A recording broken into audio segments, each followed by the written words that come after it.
Imagine جو آپ کے گھر میں ماسی آتی ہے، وہ جب آپ کے والدین بیمار ہوں وہ کہے ٹھیک ہے میں مہینے کے لیے رک جاتی ہوں، میں ان کو کھانا بھی کھلایا کروں گی، دبایا بھی کروں گی، تو آپ کبھی اس کی بات کا انکار کریں گے؟ کبھی اسے مس ٹریٹ کریں گے؟ نہیں. کیوں؟ کیونکہ اس کا اتنا بڑا احسان ہے آپ پہ. تو جو آپ کی بیوی ہے وہ جو آپ پہ روزانہ اتنا بڑا احسان کر رہی ہے by treating your parents so well, کھانا پکا کے کھلانا اور وہ بنا کے دینا اور گھر کا وہ بھی سنبھالنا، you have a burden to treat her well. واللہ حل جزاء الاحسان الی الاحسان، کیا احسان کا بدلہ احسان نہیں ہے؟ بالکل.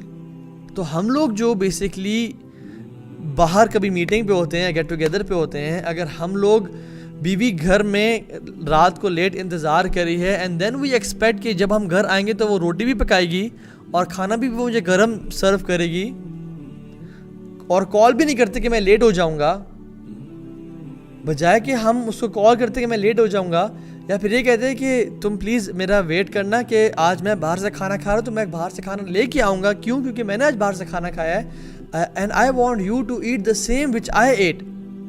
تو ہم کٹھے مل کے بھی انشاءاللہ کھائیں گے. میں یہاں پہ تھوڑا سا ہولا ہاتھ رکھوں گا اور تمہارے پاس آ کے کھاؤں گا. تو دس شوڈ بی ڈن. لیکن ہو کیا رہا ہے کہ وہ رات کو موصوف جو ہیں وہ 10:30 11 بجے گھر آ رہے ہیں اور امیجن کریں کہ بیوی گرم گرم روٹی پکا کے دے گی اور وہ کھانا سرو کرے گی. سبحان اللہ. اور عورتیں کیا غلطی کرتی ہیں کہ انہوں نے اپنے اولاد کو ہسبینڈ پہ پرائورٹی دی ہوتی ہے، یعنی وہ ماں پہلے بنی ہوتی ہیں اور بیوی بعد میں بنی ہوتی ہیں، یا وہ بہو پہلے ہوتی ہیں، وہ شوہر کی جو وائف ہیں بعد میں ہوتی ہیں، اور اس سے پوری جو نظام زندگی درم بھرم ہو جاتا ہے. واللہ آئی ایم ٹیلنگ یو، اگر آرڈر آف ریلیشن شپس ٹھیک نہ ہوا کسی انسان کا تو اس کی لائف اور اس کی میرج صحیح نہیں چل سکتی.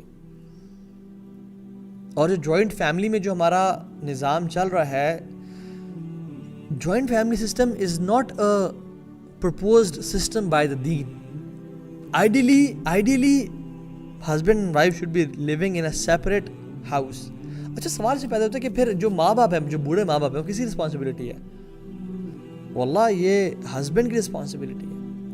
یہ جو بیٹا ہے یہ بیٹوں کی رسپانسبلٹی ہے. صحابہ کرام رضی اللہ عنہم اجمعین وہ کیا کرتے تھے؟ اپنے کام کاج مزدوری کر کے وہ پہلے اپنی بیوی کے گھر نہیں، کیونکہ جو بیٹا ہے وہ پہلے سب سے پہلے، شوہر بعد میں ہے، بیٹا پہلے ہے. مرد کی جو آرڈر رسپانسبلٹی ہے وہ کیا ہے؟ بیٹا، پھر شوہر، پھر باپ، اور پھر وہ انجینئر ہے، ڈاکٹر ہے، کچھ اور ہے. اور عورتیں، جی میں تو ڈینٹسٹ ہوں تو میں نے تو جی I want to continue my dentistry, اور میں نے پریکٹس لازمی کرنا ہے. اور سارا جیسے امت کا سب سے بڑا مسئلہ اس ٹائم یہ ہے کہ امت کے دانت جو ہے نا وہ گھس رہے ہیں اور چبانے کے قابل نہیں رہے، اور وہ گوشت کس طرح کھائیں گے جی.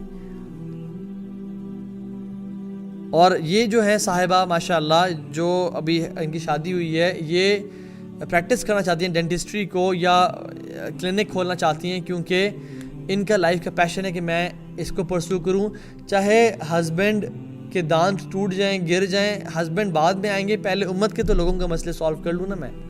ہم لوگ آرڈر آف رسپانسبلٹیز کبھی سمجھے ہی نہیں. جان لیں کہ عورت کی سب سے بڑی رسپانسبلٹی ایز اے وائف ہے، اس کا ہسبینڈ ہے، اس کے بعد اس کی اولاد آتی ہے. وہ ماں بعد میں ہے، بیوی پہلے ہے. وہ بہو بعد میں ہے، بیوی اور ماں پہلے ہے. وہ کسی کی بیٹی بعد میں ہے، وہ بیوی اور ماں پہلے ہے. تو the order of relationships resets when a woman gets married to a husband, to a man.